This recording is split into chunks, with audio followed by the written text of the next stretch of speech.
ಓಂ ಶಾಂತಿ. ವಿದೇಹಿಯಾಗಿ ತಂದೆಯನ್ನು ನೆನಪು ಮಾಡಿ ಸ್ವಧರ್ಮದಲ್ಲಿ ಸ್ಥಿತರಾಗಿ, ಆಗ ಶಕ್ತಿ ಸಿಗುವುದು, ಆರೋಗ್ಯ ಮತ್ತು ಖುಷಿ ಇರುವುದು, ಬ್ಯಾಟರಿಯು ತುಂಬುತ್ತಾ ಹೋಗುವುದು. ನಿಮಗೆ ತಿಳಿದಿದೆ ಈ ಅಣುಬಾಂಬುಗಳನ್ನು ಏನೆಲ್ಲ ಮಾಡಿದ್ದಾರೆ. ಇವು ಅವಶ್ಯವಾಗಿ ಹಾಕಲ್ಪಡುತ್ತವೆ, ವಿನಾಶವಾಗುತ್ತದೆ. ಆಗಲೇ ನಮ್ಮ ಹೊಸ ಪ್ರಪಂಚವು ಬರುತ್ತದೆ. ಡ್ರಾಮಾದ ಯಾವ ಪೂರ್ವ ನಿಶ್ಚಿತವನ್ನು ಅರಿತಿರುವ ಕಾರಣ ತಾವು ಮಕ್ಕಳು ಸದಾ ಅಚಲವಾಗಿರುತ್ತೀರಿ. ನಾಟಕ ಅನಾದಿ ಆಗಿ ನೋಂದಾಯಿಸಿದೆ. ಎಲ್ಲರೂ ಸಾಯಲೇಬೇಕು. ನಾವು ಈ ಹಳೆಯ ಶರೀರವನ್ನು ಬಿಟ್ಟು ಹೊಸ ರಾಜಧಾನಿಯಲ್ಲಿ ಜನ್ಮ ಪಡೆಯುತ್ತೇವೆ ಎಂದು ನಿಮಗೆ ಖುಷಿ ಇದೆ. ಇದರಲ್ಲಿ ಗಾಬರಿಯಾಗುವ ಮಾತಿಲ್ಲ, ಅಳುವ ಅಗತ್ಯವಿಲ್ಲ. ಆದಿ ಸನಾತನ ದೇವಿ ದೇವತಾ ಧರ್ಮವಿದ್ದದ್ದನ್ನು ಹಿಂದೂ ಧರ್ಮದಲ್ಲಿ ಯಾರು ತಂದರೂ ಕಾರಣವನ್ನು ಹುಡುಕಬೇಕು. ಮೊದಲು ಹಿಂದೂಸ್ತಾನವೆಂಬ ಹೆಸರು ಸಹ ಇರಲಿಲ್ಲ. ಯಾರು ಶಿವನ ಅಥವಾ ಲಕ್ಷ್ಮೀನಾರಾಯಣ, ರಾಧೆ ಕೃಷ್ಣ, ಸೀತಾರಾಮ ಮೊದಲಾದ ದೇವತೆಗಳ ಭಕ್ತರಿದ್ದಾರೆಯೋ ಅವರು ದೇವತಾ ಮನೆತನದವರಾಗಿದ್ದಾರೆ. ಯಾರು ಬ್ರಾಹ್ಮಣರಾಗುತ್ತಾರೆಯೋ ಅವರು ಜ್ಞಾನ ಸಾಗರನಿಂದ ಜ್ಞಾನವನ್ನು ತೆಗೆದುಕೊಂಡು ಮಾಸ್ಟರ್ ಜ್ಞಾನ ಸಾಗರರಾಗಿ ಬಿಡುತ್ತಾರೆ. ನೀವೇ ಸತೋ ಪ್ರಧಾನರಾಗಿದ್ದೀರಿ. ನಂತರ ಪುನರ್ಜನ್ಮವನ್ನು ತೆಗೆದುಕೊಳ್ಳುತ್ತಾ ತಮೋ ಪ್ರಧಾನರಾಗಿದ್ದೀರಿ. ಮತ್ತೆ ನೀವೇ ನೆನಪಿನ ಯಾತ್ರೆಯಿಂದ ಸತೋ ಪ್ರಧಾನರಾಗಿರಿ. ತಮ್ಮನ್ನು ಆತ್ಮ ಎಂದು ತಿಳಿದು ತಂದೆಯನ್ನು ನೆನಪು ಮಾಡುತ್ತಿರಬೇಕು. ಇದರಲ್ಲಿ ಪರಿಶ್ರಮವಿದೆ. ತಂದೆಯು ಮುನ್ನೆಚ್ಚರಿಕೆಯನ್ನು ಕೊಡುತ್ತಾರೆ.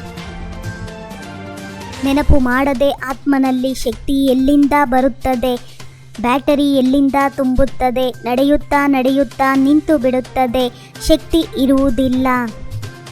ಯಾರು ಆದಿ ಸನಾತನ ಹಿಂದೂಗಳಿರುವವರೋ ಅವರೇ ಮೂಲ ದೇವಿ ದೇವತೆಗಳಾಗಿರುತ್ತಾರೆ ಮತ್ತು ಅವರೇ ದೇವತೆಗಳನ್ನು ಪೂಜಿಸುವವರೂ ಆಗಿರುತ್ತಾರೆ. ಧರ್ಮವೇ ಶಕ್ತಿ ಎಂದು ಹೇಳಲಾಗುತ್ತದೆ. ಆತ್ಮವು ಸ್ವಧರ್ಮದಲ್ಲಿ ಸ್ಥಿತವಾದಾಗ ಶಕ್ತಿ ಸಿಗುತ್ತದೆ. ಚೆಹರೆಯಿಂದಲೇ ಗೊತ್ತಾಗಿ ಬಿಡುತ್ತದೆ. ಯೋಗದಿಂದಲೇ ಬಲ ಸಿಗುತ್ತದೆ. ನೆನಪಿನಿಂದ ಬಹಳ ಖುಷಿ ಮತ್ತು ಆರೋಗ್ಯವಿರುತ್ತದೆ. ಆತ್ಮವು ಪವಿತ್ರವಾದರೆ ಶರೀರವು ಪವಿತ್ರವಾದದ್ದೇ ಸಿಗುತ್ತದೆ. ತಂದೆ ತಾಯಿ ಇಬ್ಬರೂ ಸಹ ಕೆಲವೊಂದೆಡೆ ಜ್ಞಾನದ, ಕೆಲವೊಂದೆಡೆ ಯೋಗದ ಸಹಯೋಗ ಕೊಡುತ್ತಾರೆ. ತಂದೆಯಂತೂ ಸದಾ ವಿಧೇಯಿ ಆಗಿದ್ದಾರೆ. ಕೇವಲ ಸಹೋದರರ ದೃಷ್ಟಿ ಇರಬೇಕು. ನಾವು ಆತ್ಮಗಳು ಸಹೋದರರಾಗಿದ್ದೇವೆ. ಇದು ಬಹಳ ಶ್ರೇಷ್ಠ ದೃಷ್ಟಿ ಆಗಿದೆ. ಇವರು ಪಾರಲೌಕಿಕ ತಂದೆ ಆಗಿದ್ದಾರೆ. ಈ ತಂದೆಯು ಸಂಗಮ ಯುಗದಲ್ಲಿ ಒಂದೇ ಬಾರಿ ಬೇಅದ್ದಿನ ಆಸ್ತಿಯನ್ನು ನೀಡುತ್ತಾರೆ. ಜ್ಞಾನ ಯೋಗದ ನಶೆಯಲ್ಲಿ ಇರಬೇಕು. ಹೃದಯವನ್ನು ಸ್ವಚ್ಛವಾಗಿ ಇಟ್ಟುಕೊಳ್ಳಬೇಕಾಗಿದೆ. ಅಲ್ಲಸಲ್ಲದ ವ್ಯರ್ಥ ಚಿಂತನೆ ವಿಚಾರಗಳಲ್ಲಿ ತಮ್ಮ ಸಮಯವನ್ನು ಕಳೆಯಬಾರದು.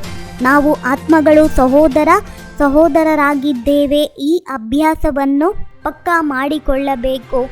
ವಿಧೇಹಿಯಾಗಿ ಸ್ವಧರ್ಮದಲ್ಲಿ ಸ್ಥಿತರಾಗಿ ತಂದೆಯನ್ನು ನೆನಪು ಮಾಡಬೇಕಾಗಿದೆ. ಸ್ವಸ್ವರೂಪ ಮತ್ತು ತಂದೆಯ ಸತ್ಯ ಸ್ವರೂಪವನ್ನು ಗುರುತಿಸಿ ಸತ್ಯತೆಯ ಶಕ್ತಿಯನ್ನು ಧಾರಣೆ ಮಾಡುವಂತಹ ದಿವ್ಯತಾ ಸಂಪನ್ನ ಭವ. ಸತ್ಯತೆಯನ್ನು ಸಿದ್ಧ ಮಾಡುವ ಅವಶ್ಯಕತೆ ಇರುವುದಿಲ್ಲ.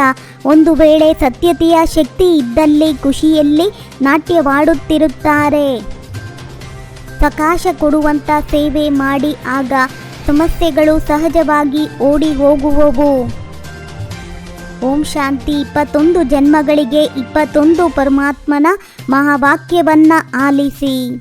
ಚಾನಲಿಗೆ ಸಬ್ಸ್ಕ್ರೈಬ್ ಆಗೋದನ್ನು ಮರಿಬೇಡಿ. ಓಂ ಶಾಂತಿ.